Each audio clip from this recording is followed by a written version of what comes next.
दोस्तों नमस्कार, मैं संदीप गौतम हूं और आप देख रहे हैं आपका अपने channel Amy news Uttar Pradesh.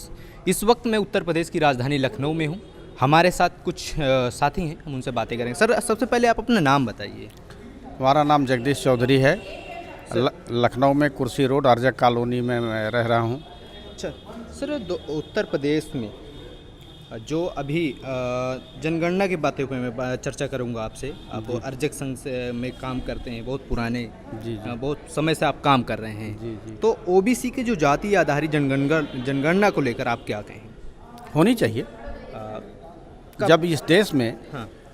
जानवरों की गिनती हो सकती है, शेर की गिनती हो सकती है, कुत्ते बिल्ली की गिनती हो सकती है, तो और जाति है, जात प्रमाण बन रही है।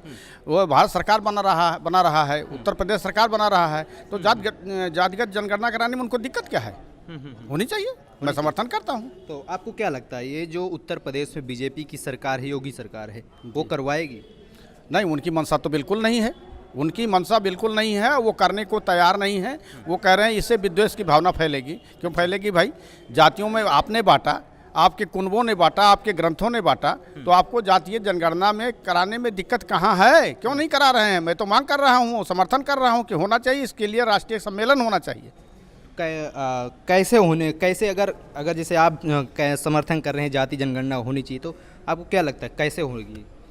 अब जातीय जनगणना 1931 के बाद आज तक जनगणना नहीं हुई। नहीं हुई।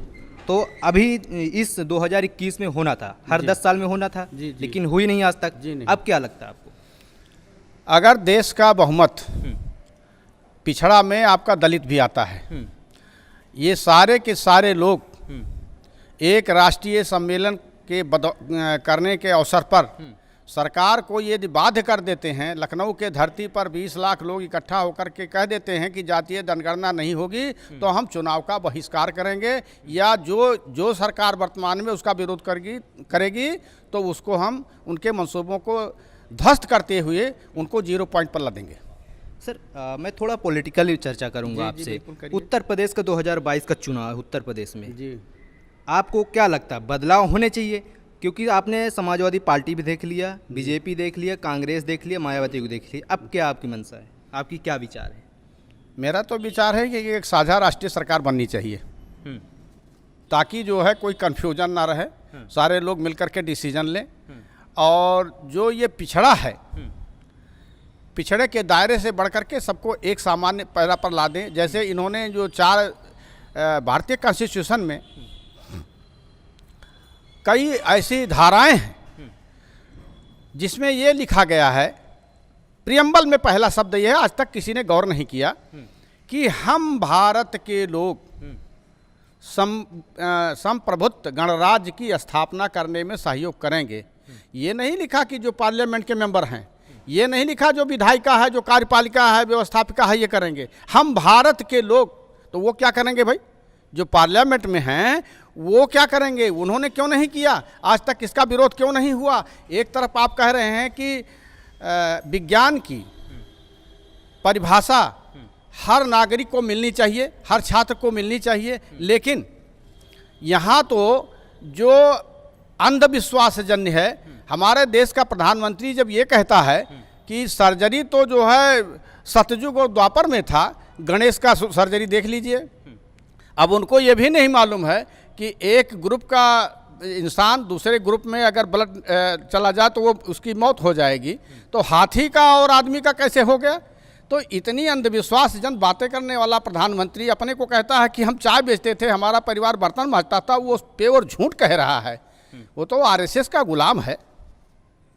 आप साझा सरकार बनाने की बात कही है। जी। बीजेपी में जो बड़े बड़े कद्दावर नेता हैं जी, उनका स्टेटमेंट है कि जब तक हमारे पास ईवीएम मशीन है, जी, हमारा 50 साल कोई एक बाल भी बाका नहीं कर पाएगा। जी। ईवीएम मशीन तो विदेशों में जहाँ से ये बनी है वहाँ लोगों ने डिनाई कर दी, तो इंडिया में क्यों चले? इसको भी बंद करना चाहिए, इसकी डिमांड होनी चाहिए। लेकिन कोई अभी तक जो मायावती हों, चाहे अखिलेश यादव हों, या जो भी बहुजन समाज में जितनी भी पार्टियां, किसी ने अभी तक डिमांड नहीं किया है। वो इसलिए नहीं चाहे क्योंकि उन्होंने बौद्धिक प्रकोष्ठ को, ब्राह्मण को ही जो सर्वोच्च माना है कि वही हमारे बौद्धिक प्रकोष्ठ हैं, और वही जो कहेंगे वही सहेंगे, और वो उनको सलाह नहीं देंगे तो वो मांग नहीं करेंगे। आज आज मायावती को ब्राह्मण सम्मेलन करना पड़ रहा है, जी। क्या ज़रूरत, क्या ऐसा क्या लगा कि ब्राह्मण आपको क्या लगता है ब्राह्मण बसपा को वोट करता है कभी? जी नहीं, वो तो ब्राह्मण का मतलब ये किसी पार्टी नहीं होता है, ब्राह्मण का मतलब सत्ता होता है। आप अर्जक संघ में काम करते हैं, अर्जक संघ कितने स्टेटों में भी लगभग है, जितने हिल्दी बेल्ट हैं सब में अर्जक संघ है। लेकिन बड़े पैमाने पर जी बहुत पुराना संगठन है अर्जक संघ, लेकिन कहीं दिखते नज़र नहीं आ रहा है। कारण ये है हाँ। कि जो घर की औरतें हैं, पुरुष ने अगर सीखा और उस घर में अगर औरतों ने नहीं सीखा तो वहाँ अर्जक का सिद्धांत नहीं चल पाएगा। क्योंकि ये कहा जाता है, ये सही बात है कि एक नारी पढ़ी तो एक घर पढ़ा, एक पुरुष पढ़ा तो एक व्यक्ति पढ़ा। और अगर नारी को जो है शिक्षा या सम्मेलन या किसी ऐसे अवसर पर नहीं ले जाएंगे तो वो जागरूक नहीं होगी, यही फेल्योर होने का कारण है। लेकिन विचार मरेगा नहीं, विचार चल रहा है, विचार चलता रहेगा, अर्जक संघ कभी मरेगा नहीं। एमए न्यूज उत्तर प्रदेश के माध्यम से आप जनता को क्या संदेश देना चाहेंगे 2022 के चुनाव के लिए? हम 2022 में भारतीय जितने भी वोटर हैं, मैं उनसे विनम्र निवेदन करना चाहता हूं कि जिसने पूरे देश को बेचने का काम किया, प्रत्येक व्यक्ति को बेचने का काम किया, 440 रसोई का दाम 980 रुपया कर दिया, ऐसी सरकार की विदाई सभी लोग मन से करें, यही मेरी अपील है। चलिए, शुक्रिया।